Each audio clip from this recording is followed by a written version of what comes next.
Have you ever thought about how one tiny business decision could end up completely rewiring an entire market? Well, that's exactly what we're going to break down today. It's a fascinating story about a company, a clever bit of software design, and something called the path of least resistance.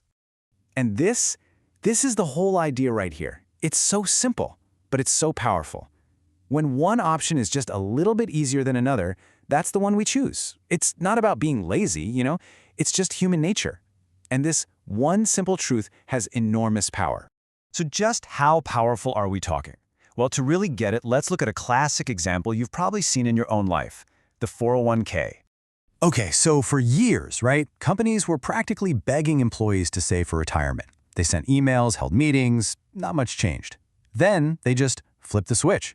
Instead of making you opt into a 401k plan, they started enrolling you automatically, and you had to actively opt out. The result? Whoa. Participation shot through the roof. That's what happens when you make the best path the easiest one. So what in the world does retirement savings have to do with real estate? Turns out, everything. Because a huge brokerage named Compass is using this exact same playbook, this easy path principle, to completely change how we buy and sell homes. So Compass rolled out this new system, their listing lead and referral program. And if you just look at it on the surface, it seems totally reasonable, like a simple, helpful little tool for their agents. Here's the deal. It's totally voluntary. An agent gets a lead for a buyer, but they're just too swamped to handle it. So with just a couple of clicks, they can refer that lead to another agent inside Compass. If that deal closes, boom, they get a 10% fee. It's simple, it's efficient, and hey, it's a way to get paid for a lead that might have just disappeared. Sounds like a win-win, right? But, if we look a little deeper, past the surface, we can start to see what the system really rewards.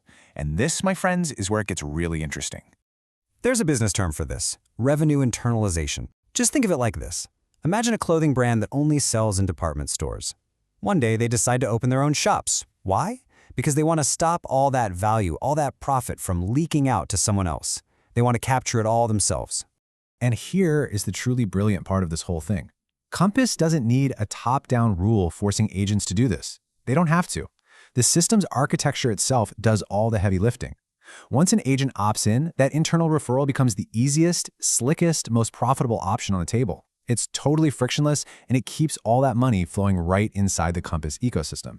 Okay, so this is where things start to get complicated. Because this simple, elegant shift brings up a huge question, one that goes right to the heart of what it even means to be a real estate agent. What happens to their fiduciary duty? Fiduciary duty is, at its core, super simple. It's a legal and ethical promise that says the agent has to put their client's interests first. Period. Always. No exceptions. It is literally the bedrock of their entire profession. This is the traditional rule, and it's crystal clear. The client's interest is the only thing that's supposed to matter. But what happens when the agent's own financial interest and the company's interest is tied to this shiny, easy-to-use internal system? Think about it. In the old model, the incentives were perfectly aligned. Simple. The agent wins when the client wins. But in this new model, the firm wins big by capturing more and more services from that one transaction. We're talking mortgage, title, everything. All of a sudden, the agent is being pushed, subtly, to not just serve the client, but also to feed the machine. And that clean alignment, it gets murky.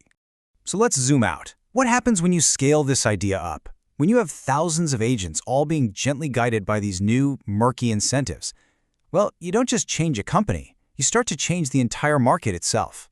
Because look at what's really being built here. A complete end-to-end system. This isn't just about a referral program anymore. It's about controlling the listings, controlling the flow of buyer inquiries, and then integrating in-house mortgage and title services. Each little piece, by itself, just looks like a smart business move. But when you snap all those pieces together, the very structure of the market begins to shift.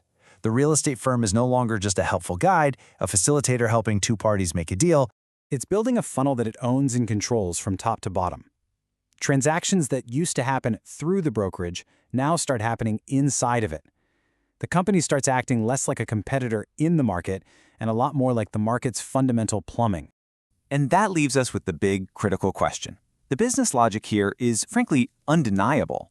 But healthy markets need competition. They need independence to thrive. So what happens when the path of least resistance leads everyone into the exact same funnel? Does that funnel, quietly, just become the market?